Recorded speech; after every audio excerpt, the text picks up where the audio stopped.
You've been taught to chase women with logic, to list your accomplishments like you're applying for a job, to be supportive, consistent, emotionally available, and hope she'll finally see your worth. But here's the brutal reality. She doesn't want a resume. She wants a reality shift. She wants to feel your presence in her nervous system. She wants to feel the thrill of uncertainty, the gravitational pull of a man who doesn't revolve around her. You've been showing up as an application. She's waiting for a force of nature. That's why she talks about the guy who broke her heart 2 years ago, like he still owns a piece of her soul. And that's why she barely remembers the guy who drove across the city at 2 a.m. to bring her ice cream when she was sad. Because that other guy, the one who was unpredictable, who didn't need her, who made her feel, he left a mark. You left a favor. You think being the dependable one will earn you loyalty, but women don't fall in love with the man who's always available. They fall in love with the man who makes them feel like being with him is rare. She doesn't want to be your whole world. She wants to earn a place in a world that already spins without her. And this is where most men go wrong. They build their identity around being accepted by her. Instead of becoming a man so grounded, so focused, so certain in himself that her acceptance becomes irrelevant. Not because he doesn't care, but because he doesn't need her to care in order to be powerful. Women don't love who you become for them. They love who you already are when you walk in the room. You don't win her by adjusting. You win her by not changing at all. Because when you stand in your truth, calm, confident, unattached, she finally feels that rare, sacred emotion, safety. Not safety from harm, but safety from control, from having to be the one in charge. A man who can be emotionally calm, but firm, who can let her cry, scream, pull away, and not flinch, not chase, not explain, not beg. That's the man who makes her knees go weak. Not the man who sends flowers and paragraphs, but the man who's willing to walk away if his value isn't honored. That's the paradox women don't talk about. The more willing you are to lose her, the more she fears losing you. So let me ask you something. What happens when she ghosts you? Do you spiral? Do you chase? Do you stare at your phone waiting for her to come to her senses? Or do you let silence be the answer? Because here's the deal. A woman's respect is born the moment she realizes you won't sell your dignity for her attention. She doesn't want to be chased. She wants to feel like she's missing out if she pulls away. You give her that feeling when you don't try to fix the distance. Because when you're willing to walk, that's when she follows. That's when she second-guesses her choices. That's when she starts to feel the one emotion that flips the entire dynamic: uncertainty. She felt too certain about you, too safe in the knowledge that you'd always be there, too comfortable with your kindness, your attention, your effort. And comfort breeds complacency. Uncertainty, on the other hand, breeds obsession. You want to be the man who lives in her mind? Don't be her comfort. Be her question mark. Be the one man she can't predict. Not because you're playing games, but because your world doesn't bend just to accommodate her. Your energy says, "You're welcome to join me, but if you don't, I won't slow down for you." You've been told to fight for her, but the truth is, the man who wins her is the one who could walk away and never look back. Because that man has already won something more important: himself. That's the only kind of man a woman can fully surrender to. Not the man who seeks approval, but the man who commands presence. Not with words, not with bravado, with stillness, with gravity, with truth. And that's the man she thinks about long after he's gone. That's the man she can't forget. Not because he begged, but but because he never had to. You think your vulnerability will win her over. That showing her your wounds, your loyalty, your good heart will make her finally realize you're the one. But here's the truth you've been avoiding. She doesn't want to see your soul. She wants to feel that you own it. She doesn't want you to open up just to be understood. She wants you to open up from a place of power, where every truth you reveal is something you've already mastered. Because the moment your vulnerability feels like emotional need, it becomes unattractive. You don't get points for being soft. You get points for being solid in the softness. You're not supposed to hide your emotions. You're supposed to go through them, face them, handle them, and then stand back up. You crying doesn't turn her off. You falling apart and expecting her to put you back together does. Because she doesn't want to be your mother. She doesn't want to be your emotional support team. She wants to be your mirror. And if she looks into you and sees chaos, uncertainty, desperation, she walks. But if she looks into you and sees a man who owns himself, a man who doesn't need fixing, a man who is already complete, then she feels something sacred, desire mixed with trust. And that's the rarest combination you can spark in a woman. So, stop over-communicating. Stop trying to win her back with just one more message. Stop explaining what you meant when she didn't like your tone. You don't need to clarify anything. You just need to become undeniable. Not to her, to you. Because when you finally build the version of yourself who doesn't need her attention, doesn't need her validation, doesn't need her love, she will feel a pull stronger than logic, stronger than timing, stronger than all the nice guys she's politely rejected. You want her to chase? Then stop being so available. Stop reacting. Stop texting just because you miss her. Let her wonder. Let her sit in silence. Let her play the scenes in her head of what you're doing without her. That's where she builds respect. That's where she starts to feel curiosity again. And curiosity is the beginning of craving. But none of this works unless it's real.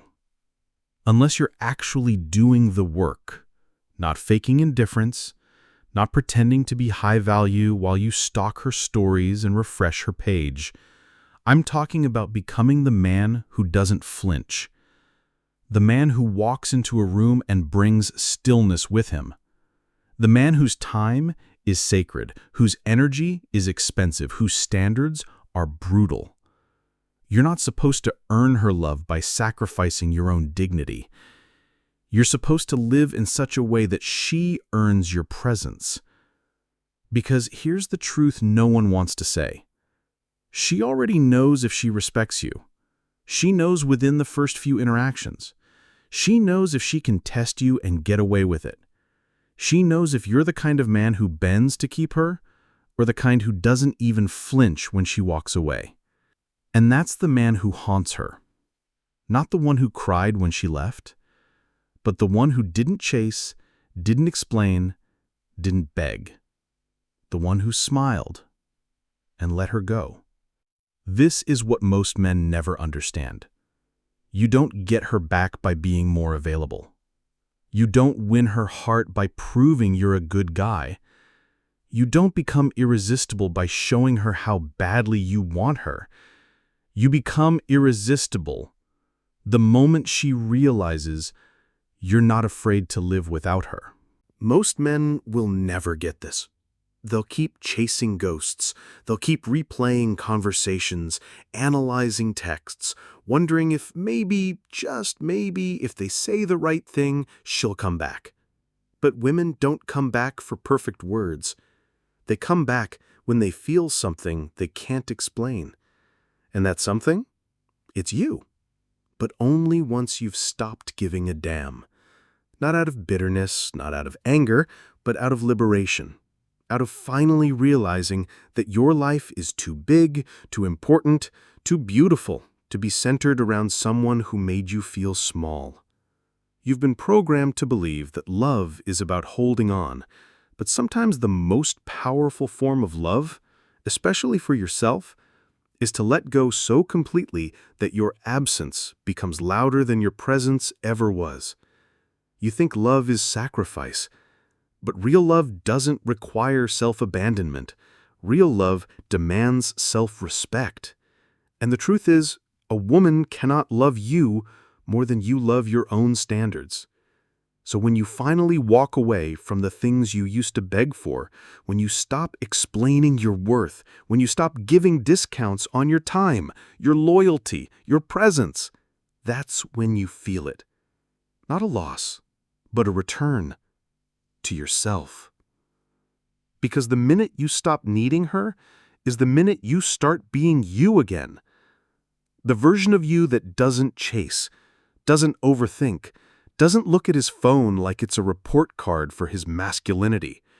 The version of you that is so deeply grounded in who you are, what you want, and what you stand for, that no one can walk away from you and make you question your value. That's the version she didn't meet the first time.